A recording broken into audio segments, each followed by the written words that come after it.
안녕하십니까. 9월 5일 목요일 말씀 묵상 함께 시작하겠습니다. 오늘도 하나님의 은총과 하나님의 보호하심이 우리들의 가정과 생업 가운데 충만하기를 간절히 기도합니다. 오늘 본문은 출애굽기 2장 11절에서부터 15절까지 말씀입니다. 제가 오늘 본문을 볼 때 22절까지는 해야지 싶긴 했는데 또 뒷부분을 읽어보니까 또 나름대로 이 본문을 나누는데 애로점이 있었던 것 같습니다. 그래서 오늘 본문은 단 5절이고요. 모세가 애굽인을 죽이고 그 때문에 애굽에서 나가야 되는 그런 상황을 보여주는데, 이 본문을 통해서 우리가 이 세상에서 살아갈 때에 어떤 원칙을 가지고 살아가야 되는가를 비교적 평이한 내용이지만 다시 한번 생각해 보았으면 좋겠습니다. 그럼 먼저 말씀 보시겠습니다. 모세가 창성한 후에 한 번은 자기 형제들에게 나가서 그들이 고되게 노동하는 것을 보더니 어떤 애굽 사람이 한 히브리 사람 곧 자기 형제를 치는 것을 본지라.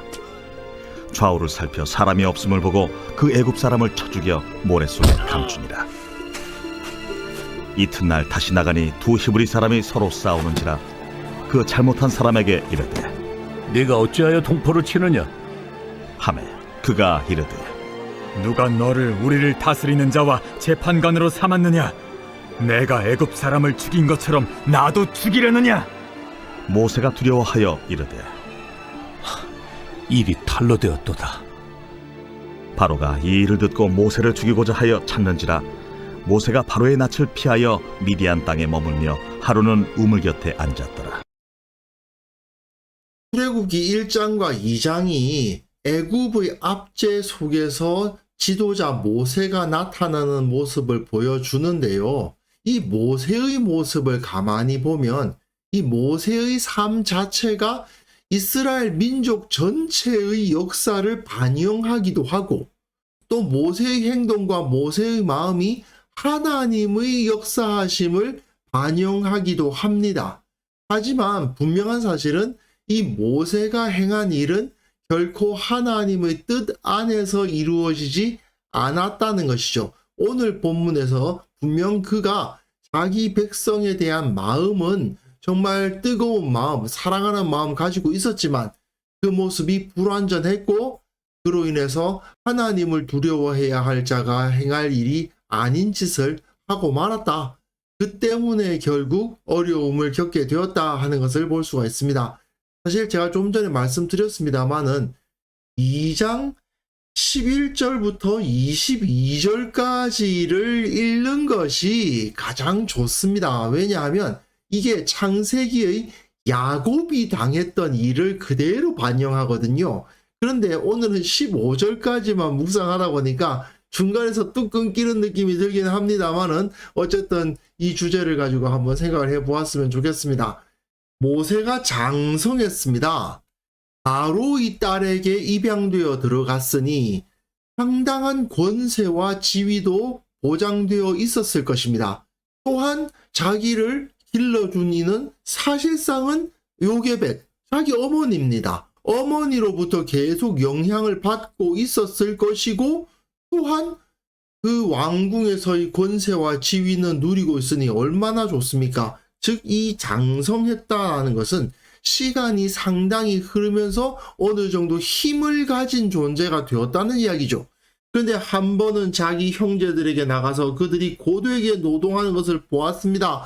이 사람은 히브리 사람, 즉 이스라엘 사람이 자기 형제들이라고 생각하고 있어요. 자기는 비록 왕궁에 있지만 고되게 노동하는 사람들이 내 형제들이다라는 의식을 가지고 있는 거죠. 이건 굉장히 놀라운 것이고 리더십을 가진 사람으로서는 최고의 덕목을 가지고 있는 것이죠.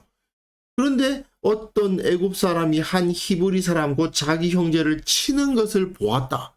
자, 지금 모세는 힘도 있고 지위도 있고 자기 백성을 향한 사랑하는 마음도 가지고 있습니다. 이 상황에서 자신의 힘과 자기 지위를 활용할 생각을 하는데 좌우를 살펴 사람이 없음을 보고, 이게 문제죠. 그 애굽 사람을 쳐 죽이고 모래 속에 감춥니다. 사람의 눈만을 살피면서 애굽 사람에 대한 살인을 저지르고 시체를 유기하는 정말 심각한 범죄죠. 아무리 그 애굽 사람이 자기 형제를 치는 것을 보고 분이 일었다 하더라도 하나님을 두려워하지 아니하고 사람이 없음만을 보고 범죄를 저질렀다는 것, 그리고 자기가 어느 정도 지위가 있고 왕궁에 있으니까 자기가 이런 짓을 해도 비교적 안전할 것이라는 생각도 했겠죠. 이건 분명히 하나님 앞에서 죄악임에 틀림이 없습니다. 아무리 모세가 자기 형제들이라는 의식을 가지고 그들을 사랑하는 마음에 의협심에 그런 일을 했다 하더라도 하나님은 이런 범죄를 정당하다고 여겨주시지는 않는 거죠. 그러니까 어떤 일이 벌어집니까?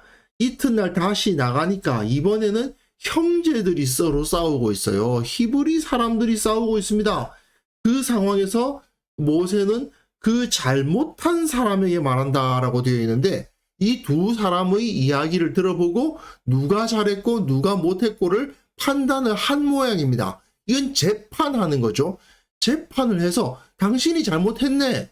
네가 어찌하여 동포를 치느냐. 우리는 동포 아니냐. 우리는 형제 아니냐. 어떻게 네가 그런 잘못된 생각으로 동포를 칠 수 있느냐. 이렇게 책망을 하는 모습을 볼 수 있습니다.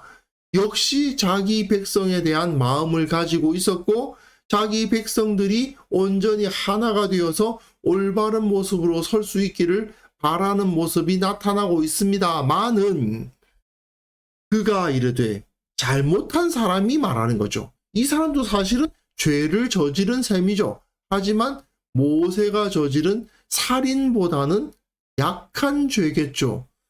누가 너를 우리를 다스리는 자와 재판관으로 삼았느냐? 네가 도대체 뭐냐? 네가 우리의 지도자라고 생각하는 거냐? 누가 너를 우리의 지도자로 임명했느냐? 이렇게 말하고 있는 거죠.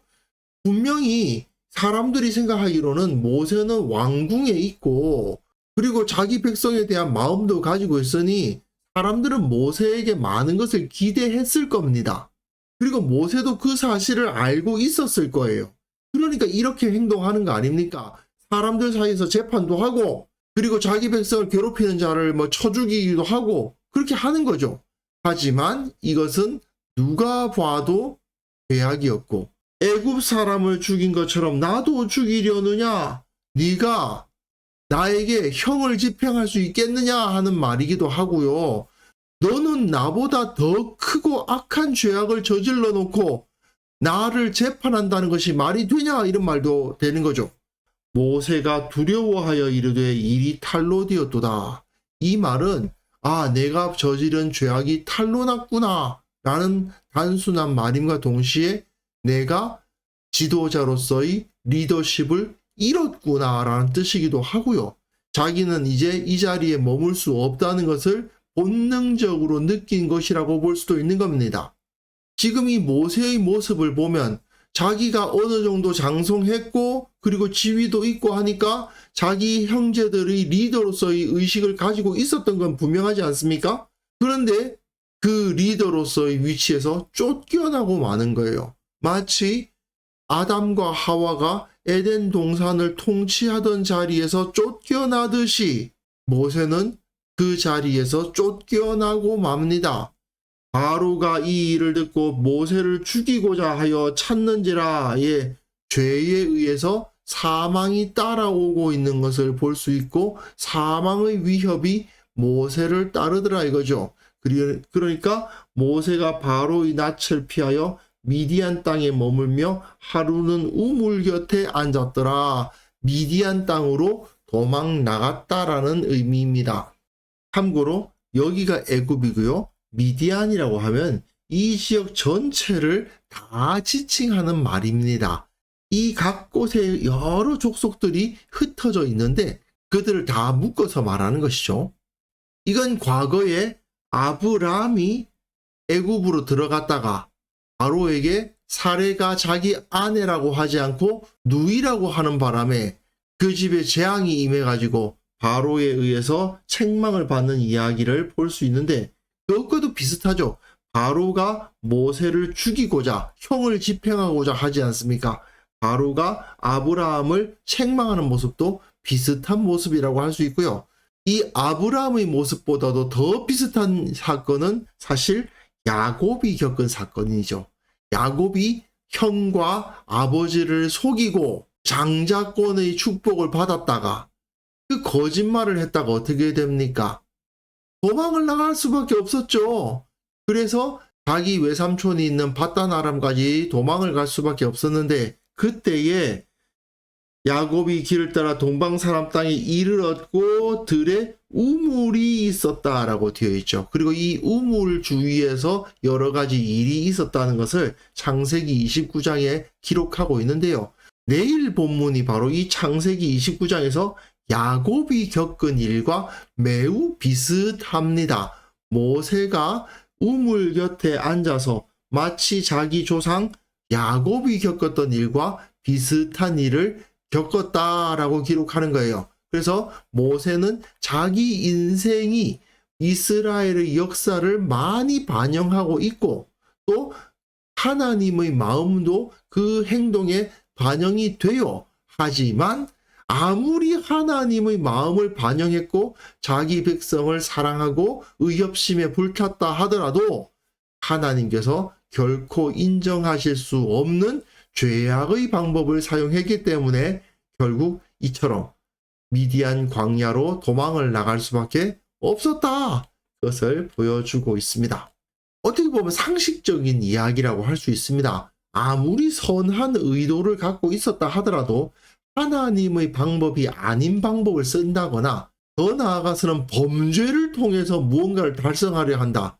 이거는 모두 실패로 돌아갈 수밖에 없는 겁니다. 그것이 계속 그 이후에 나의 걸림돌이 될 수밖에 없는 거예요. 수단과 방법을 가리지 않고 장자가 되려고 했던 야곱이 그것 때문에 집에서 쫓겨나서 죽을 고생을 했던 것처럼 아무리 이스라엘 민족을 사랑했다 하더라도 죄를 저질러 가지고 자기 백성에게 선을 끼칠 수는 없었던 모세의 모습을 봐도 우리는 알 수 있는 거죠. 그리고 이것은 야곱과 모세의 모습뿐만 아니라 성경 전체를 통해서 하나님께서 우리에게 가르치시는 말씀이기도 합니다. 악한 방법으로 선한 목적을 이룰 수는 없습니다. 이건 계속 강조되거든요. 우리가 그냥 빨리 가고 싶어서 편법을 쓰고 적당히 죄와 타협하고 그런 유혹을 느끼기도 하는데 하나님의 법을 따라가는 것이 가장 빠르고 가장 안전하고 가장 효과적인 길이라는 거 우리는 이 사실을 절대로 잊어서는 안 되는 것입니다. 그래서 이 시간 함께 기도하실 때에는요, 우리가 어떤 상황에 처했든지 간에 하나님의 법도에 합당한 길을 선택하게 하옵소서. 내가 원하는 길이 순조롭게 잘 되는 것을 추구하기보다 올바른 방법으로 그 모든 일이 이루어지기를 바라게 하옵소서. 함께 기도하는 시간 가졌으면 합니다.